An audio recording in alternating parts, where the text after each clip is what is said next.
Hola mis estudiantes. We are going to continue our conversation about object pronouns, but this time we are going to talk about indirect object pronouns instead of direct object pronouns. Alright, so let's start with some English. Okay, so our indirect object tells us, or our IO, as we refer to it, tells us where the direct object is going. Okay? Now when we say where, we mean it answers the question to whom or for whom the action is being performed. Alright, so you've got some blanks to fill out on your notes, so go ahead and fill those out, and then we're going to talk through some examples. Alright, so here we go. Alright, baseball analogy. Let's take a look at this. Who is, let's say if we want to say, we're describing the picture. Let's describe the picture. Let's say Cueto is throwing the ball to Perez. Cueto's throwing the ball to Perez. Who is our subject in the sentence, as in who is doing the action? Who's doing the throwing? Cueto is. Therefore, Cueto is our subject, right? And then our action, what is he doing? He's throwing the ball. Excellent. Or he's throwing, okay? And then what is he throwing? He's throwing the ball. Therefore, in this case, the ball is our direct object, okay? And then to whom is he throwing the ball? He's throwing the ball to Perez. So Cueto is our subject. See where we're at. So Cueto is our subject. His action is throwing. What is he throwing? He's throwing the ball. The ball is our direct object. And then who is he throwing? To whom is he throwing the ball? He's throwing the ball to Perez. Therefore, Perez is our indirect object. Got it? Okay. Perez says, you got this. Alright, so let's look at a couple other examples. This one isn't on your notes, so let's just talk through this. I like the color-coded notes, or color-coded sentence, so you can process through this. Alright, so to whom did I give the ticket? I gave the ticket to Luis. Therefore, Luis is our indirect object. What am I giving Luis? I'm giving Luis the ticket. Therefore, the ticket is the direct object. And then who is doing the giving? I am. Therefore, I am the subject. Let's talk through another one. He buys the flowers for me. For whom does he buy the flowers? Well, he buys them for me. Therefore, I am the indirect object. What is he buying? He's buying flowers. Therefore, flowers, they are the direct object. And then finally, who is doing the buying? He is, so he is our subject. So far, so good? Excellent. Alright, so I want you to just identify the indirect object in English. So we're just staying in English still. I want you to identify the indirect object. So go ahead and hit pause, and you're just going to underline it on your notes, please. Okay, let's see how you did. The teacher gives us an A. To whom does the teacher give an A? To us. So we are the indirect object. Bill Gates sends $1 million to me. To whom is he sending $1 million? To me. Therefore, I am the indirect object.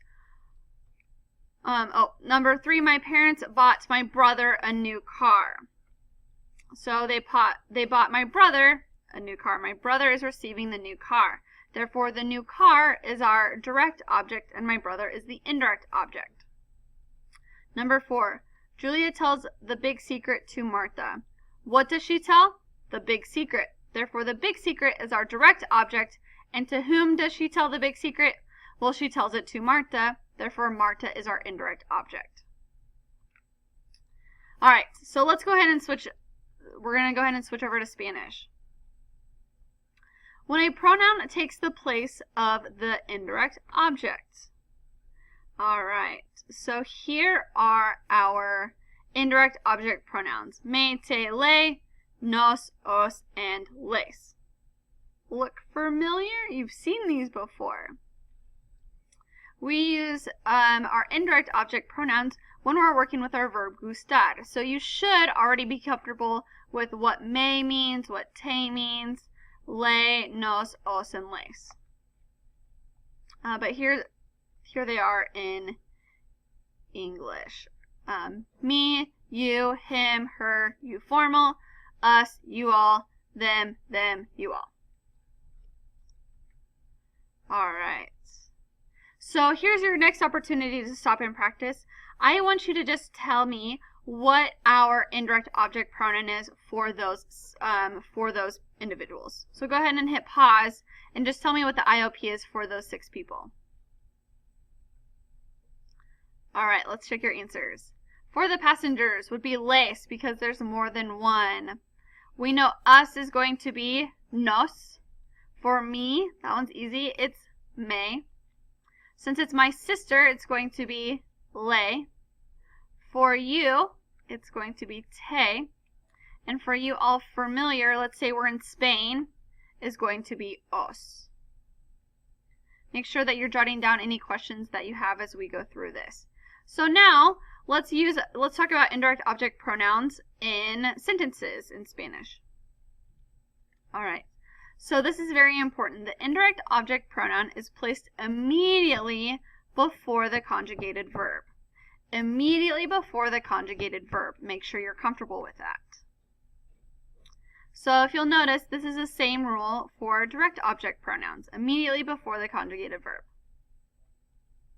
So let's look at some examples. Juan buys me a ticket, or in English we could say either one of these. Juan buys me a ticket, or Juan buys a ticket for me. In Spanish, our sentence is going to be exactly the same. We've got, notice we've color-coded them again. So Juan is our subject. What is he doing? What's his action? Well, he's buying. What is he buying? He's buying a ticket, un boleto. So that is our direct object. And then to whom is he buying, or for whom is he buying a ticket? Well, he's buying a ticket for me. So Juan me compra un boleto. Alright, let's look at another example. Yo le digo la respuesta a la maestra. I tell the teacher the answer, or I tell the answer to the teacher. Again, in English, it would be correct to say either one of those. So let's break it down again. Yo, I am our subject because I am doing the telling. What am I telling? I'm telling the answer, la respuesta. To whom am I telling the answer? A la maestra, to the teacher. So I can have a la maestra and le in this sentence. Alright, so I can have both of them in there. Alright, let's look at another example.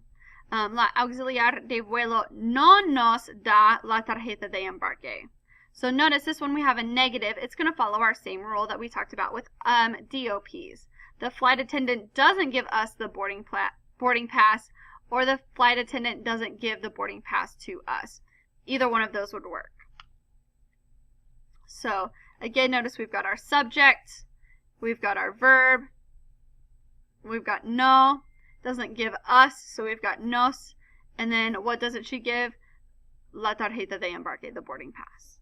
So that is our direct object. Alright, so here's your opportunity to para y practica, stop and practice. Alright, so I want you to think in phrases. Don't try to translate word for word. We're really building our Spanish brain right now. So how would you say he gives me? You give me. They give me. In order to complete this, you need to know what our verb to give is. Our verb to give, you'll remember, is dar. Remember, it's dar. And then I give him, I give you, I give them. So go ahead and hit pause and go ahead and fill that part out on your notes, please. Alright, here we go. Let's check your answers. He gives me, me da. You give me, me das. They give me, me dan. Notice in this first set, our subjects doing the action change, but our indirect object doesn't change, me. So I'm the one that's receiving whatever it is that he's giving, or you are giving, or they are giving. Let's look at 4, 5, and 6 then. I give him, I give you, I give them. I give him, le doy. I give you, te doy. I give them, les doy. On this example, if you'll notice, I am the one that's doing the giving, and I'm giving something to various people. So my verb stays the same, but my indirect object pronoun changes. Okay, so I just want you to start thinking in phrases. If you try to translate word for word, your word order is going to be all over the place. Okay, so lay and lace are ambiguous, and we've talked about this with our verb gustar, that we oftentimes have to add that a phrase to specify who it is that we are talking about. Because lay could mean to him or for him, to her or for her, to you informal or for you informal, or someone's name, like Maria or Juan. Same thing with lace. It could mean them, or you all formal, or a group of people. So to erase any confusion, we add the prepositional phrase with that personal a, or with our a, or our word para. So, ella le escribe una carta a Juan. We have to keep that le, but to specify who we're talking about, then we can use our prepositional phrase a Juan. Same thing with that second example. Ella le escribe a sus hermanos una carta. She writes her siblings a letter. Or she writes a letter to her siblings. Right? Same thing with gustar. We have to keep that IOP. We have to use the lay or lace. And we can just use our a or para to specify who it is that we're talking about. All right. We've got several common verbs that use indirect object pronouns. So I want you to go ahead and hit pause, and I want you to copy down those common verbs. Make sure that you become comfortable with those verbs. Okay. And then our last activity, I want you to translate those 4 sentences. So go ahead and hit pause and do your best. Think about who's our subject, what's their action, what are they doing, what is the direct object, and who is the indirect object. All right, so go ahead and pause, and we'll go over your answers here in a second. All right, let's see how you do. Our parents give us a trip. Nuestros padres nos dan un viaje. Our subject here is nuestros padres. They give, so those are going to connect. They give us, so that goes before our conjugated verb, and then a trip is un viaje. Los pasajeros te muestran el itinerario. The passengers show the itinerary to you. So again, our subject, who's doing the showing? The passengers, and then that's your action right there. What are they showing? The itinerary. To whom are they showing the itinerary? Well, to you. Therefore, you, te, is our indirect object pronoun. Number 3, we buy a round trip ticket for Marta. So we are doing the action, so nosotros compramos. And then what are we buying? A round trip ticket. To whom are we buying, or for whom are we buying a round trip ticket? For Marta. If you'll notice, para Marta is at the end, but we also have that le before our conjugated verb. And then our last practice sentence, I don't bring the luggage for you all. Okay, and let's say we're in Spain. So, yo no os traigo el equipaje. Our verb to bring, so yo traigo. You all for you all, so it's going to be os. What don't I bring? El equipaje. So you're going to have that after your verb. And then finally, you're going to add your word no in there. Please make sure that you jot down any questions that you have.